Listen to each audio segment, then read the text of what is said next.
Welcome back to the Deep Dive. Today we've distilled the latest research on artificial intelligence down to, really, one monumental question. Hmm?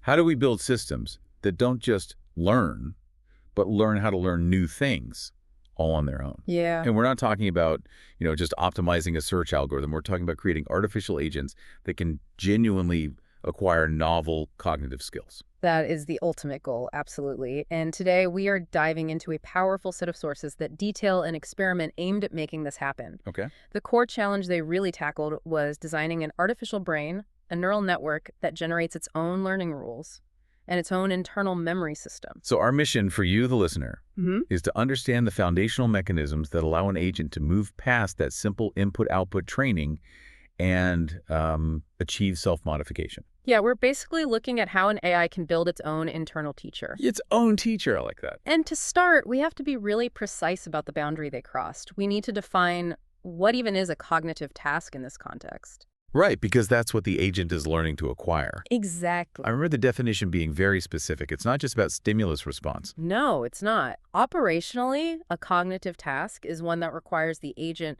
to store and actively manipulate some unpredictable piece of information for each new instance. Okay, so it needs working memory. It needs working memory. If an agent sees an input, and then after a delay it needs to use that memory to make a correct decision, that's cognitive. So press the button when the light is red is not cognitive. Nope. Wow. But a task like, remember the sequence of the last 3 lights and tell me if they were symmetrical, that absolutely is. Got it. So the complexity isn't just in the solution, it's in the need for this self-contained working memory. That's the problem. The problem, then, is building a system that can handle any memory-guided solution, not just a specific one. We know meta-learning algorithms exist, but they're usually tuned for one class of problem, like getting good at a new maze. Exactly. This research aims much higher. They want to build an agent capable of acquiring tasks it has never encountered before. Novel cognitive tasks. And it has to do this using only its own internal machinery. Just stimuli and reward signals, that's it. It needs to learn the task without the researchers coding in the solution for that task. Okay, let's unpack this. Because the researchers argue that to get this kind of self-modification, this autonomous acquisition of novel tasks, they had to move beyond the traditional two-loop meta-learning model. They did. The key to this agent, then, is understanding the structure of the learning process itself. And they found it needs 3 distinct nested loops. This is the core structural finding, and it involves 3 completely different timescales and 3 different storage substrates. That's why you need 3 loops. 3 different clocks running inside the network. Think of it exactly like that. 3 clocks, each one governing a different kind of change. All right, let's start with the fastest clock, the one we're most familiar with in recurrent neural networks. That would be the innermost loop. They call it the episode loop. This loops over milliseconds, individual time steps. In the experiment, that's about 1,000 milliseconds for one trial. 1 second. 1 second. And what's learned here is just episodic data, the temporary fleeting information like, oh, stimulus S1 just appeared, or I just made a response. And where is that information stored? It's just stored in the recurrent neural activations. It's momentary electrical activity. The mechanism is really just the network operating, getting inputs, producing an output, and holding that information in a very short-term buffer. Instant processing. Highly volatile, just what's needed for the task right now. Okay, so that's the short-term memory of the system. What happens when we zoom out to the middle loop? Now we're talking about the task loop. This is the agent's lifetime. Instead of milliseconds, this loops over episodes or trials, 400 of them per lifetime in this model. And this is where the real learning of the task structure happens. This is where it happens. It's like traditional training, but with a critical twist. And the twist is the storage and the mechanism. Exactly. What's learned and stored here is the task-solving information, how to connect that first stimulus, S1, to the eventual response. But the substrate isn't that fleeting neural activity, it's the plastic synaptic connections. So the connections themselves are changing. The connections themselves are changing. The mechanism is reward-modulated plasticity. So the network is literally modifying its own connectivity, strengthening or weakening synapses based on the reward signals it gets across those 400 trials. Okay, that's a crucial distinction. The innermost loop uses existing connections to hold temporary data. The middle loop changes those connections to hold the learned task structure. You've got it.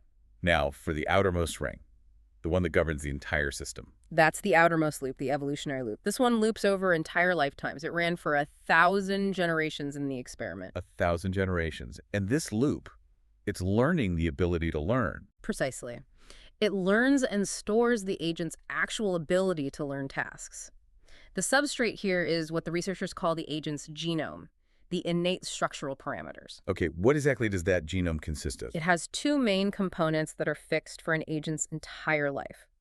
The initial innate weights, which we can call W, and the plasticity parameters, or A. This is the blueprint. And the mechanism is evolution. You said they use an evolution strategy. Yes, specifically an evolution strategy. So why not use standard backpropagation? That's the workhorse for almost all of AI. That's a great question, and it really speaks to the scale here.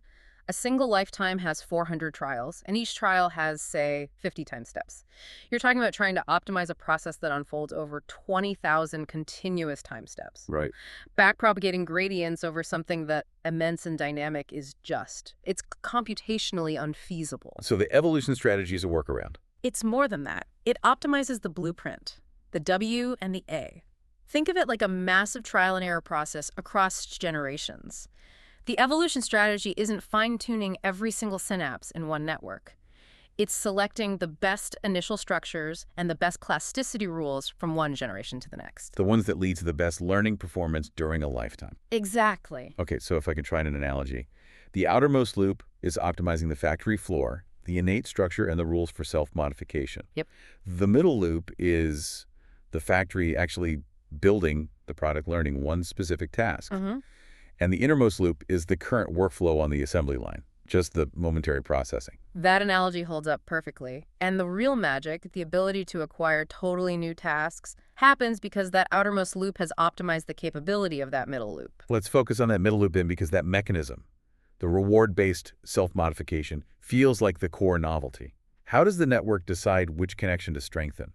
Okay, so this brings us to the specific plasticity rule they used, which is called node perturbation. Node perturbation. Yeah, it's a specialized, reward-modulated Hebbian rule, and it's really critical because it's biologically plausible. It's meant to model how neuromodulators, like dopamine, influence plasticity in our own brains. We probably can't get into the full equation, but conceptually, how does it work? How does it figure out what past action led to a current reward? It's pretty ingenious, actually. So when a neuron fires, it leaves what's called an eligibility trace, basically a temporary chemical or electrical memory that it just fired. A little ghost of its activity. A ghost, exactly.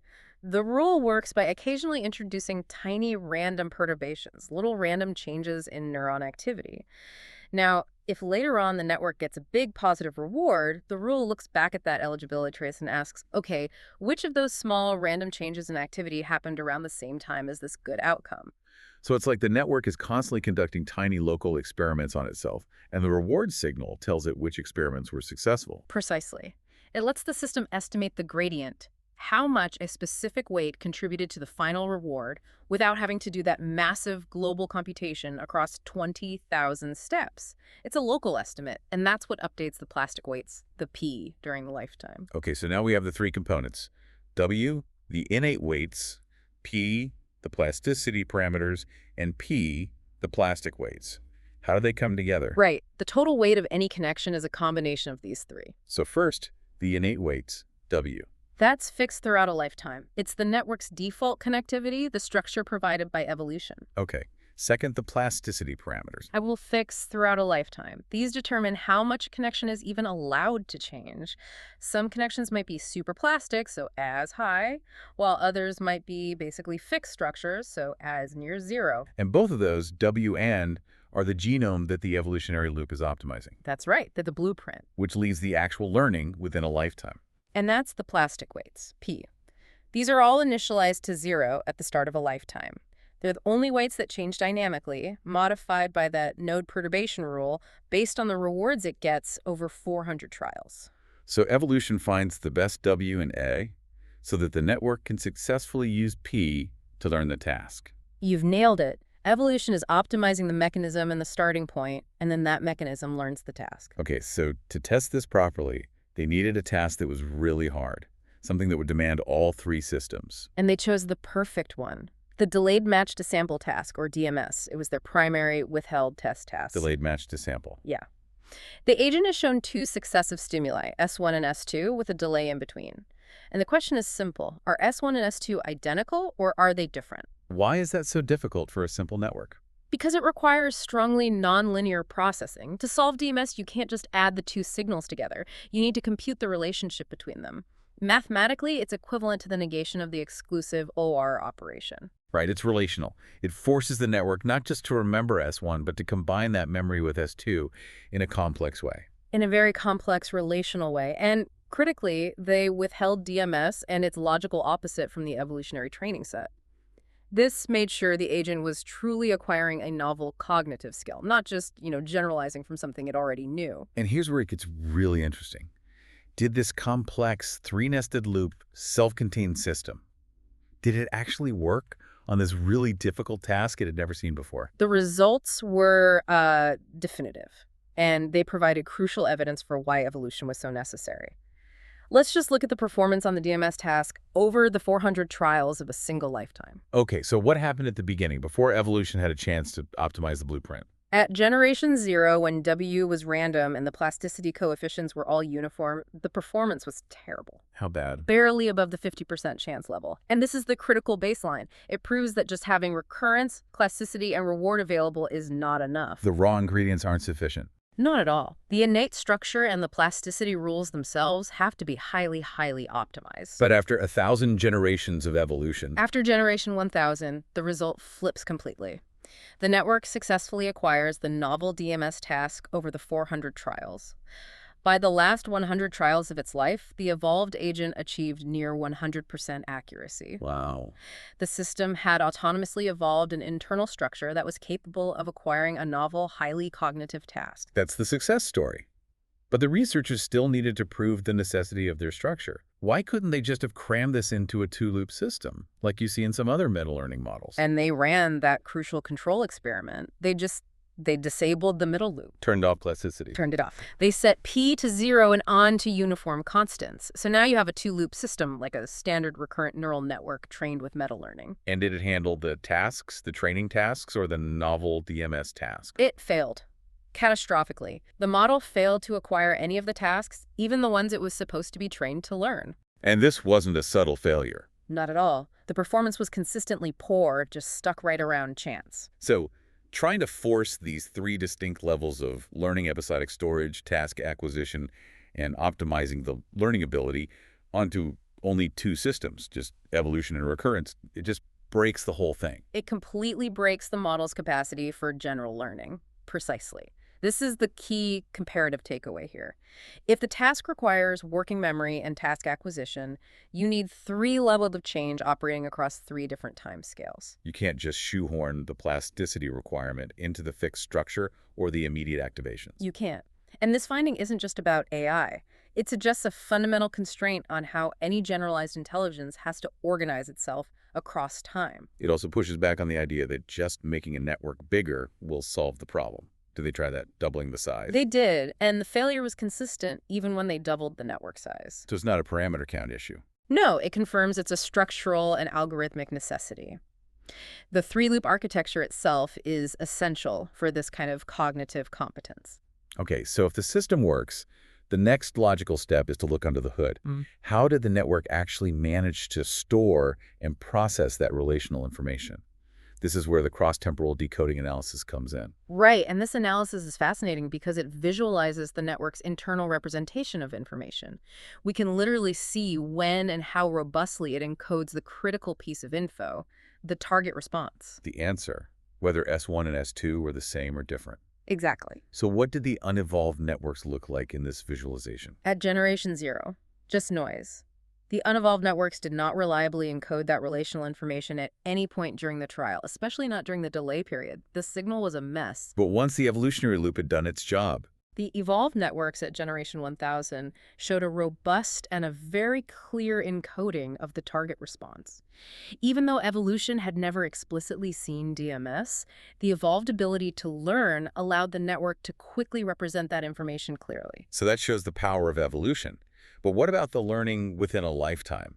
Did the 400 trials actually improve the internal coding? Absolutely.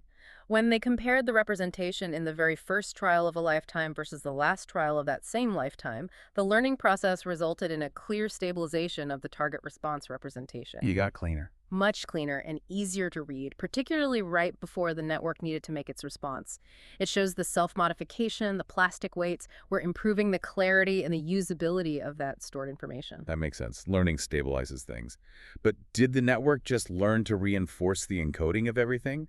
Did it also get better at storing the specific identity of S1 and S2? And this is maybe the coolest insight from the decoding analysis. It demonstrates something we could call smart suppression. Smart surprise. Yeah, they analyzed whether the network was encoding the identity of the individual stimuli, was S1 Nusser or more. And they found that after evolution and lifetime learning, the network did not prioritize encoding the identity of those individual stimuli during the critical response period. It filtered out the irrelevant data. Exactly. For the delayed match to sample task, the specific values of the stimuli are just noise. Only their relationship same or different matters. The network learned to encode only the necessary relational information required for the outcome. And it let the individual stimulus identity fade away when it was time to make a decision. That's it. It's an elegant example of task-appropriate learning. The network uses its internal plasticity to become a highly efficient filter for its immediate environment. That capacity for smart self-optimization is what separates this from standard supervised learning. So, what does this all mean for the larger scope of AI theory? I mean, this work represents a pretty significant conceptual step. It moves toward banishing the homunculus. That's the idea of eliminating the need for a human-designed external executive or supervisor. Right. By giving the system an optimized, self-modifying internal plasticity mechanism, we are pushing toward truly autonomous agents. It seems to align perfectly with the Bitter lesson, which suggests that leveraging massive computation and learning should prioritize optimizing the learning systems themselves rather than relying on human-engineered features. It contributes directly to this concept of AI generating algorithms, or AIGAs, where the learning system itself, its architecture, its algorithm, its innate structure is learned, not hand-designed. And it offers a beautiful integration of two ideas that are often seen as separate in AI innate structure, which is optimized by evolution, and learned flexibility, driven by plasticity. They are not competing ideas. They're complementary. They are complementary and mutually necessary components of a general cognitive system. A truly impressive demonstration of meta learning. But even with these three essential loops working together, the researchers point out there's one crucial natural component that is still deliberately excluded from this model. Yes. And it stops it short of true biological intelligence. That's the missing piece, the lifetime experience loop. Currently, each agent's lifetime is just one task for 400 trials. Then its plastic weights are reset, Blank slate. a blank slate before the next task. But in reality, animals and humans, we acquire robust, continual knowledge across many different tasks throughout a single lifetime. And that's crucial for things like forward transfer of knowledge and mitigating catastrophic forgetting. Exactly. It's the difference between training a student on one specific test versus a student gaining comprehensive experience through years of continuous education. Right. The model lacks the loop that integrates multiple sequential tasks into one continuously evolving set of plastic weights. And the research suggests this missing lifetime loop has to be the next major step. So let's leave the listener with this provocative thought. This new loop would be situated between the task loop and the evolution loop. It would loop over multiple consecutive tasks within a single lifetime without resetting those plastic weights. What kind of highly stable yet highly flexible evolutionary structure would emerge if an agent had to learn, say, 1,000 different complex cognitive tasks consecutively without being allowed to forget the first one? That challenge evolving systems capable of truly robust, continual, lifelong learning, that is the next great frontier for general intelligence. Because a system that can learn anything without resetting its previous learning is a system that's capable of experience.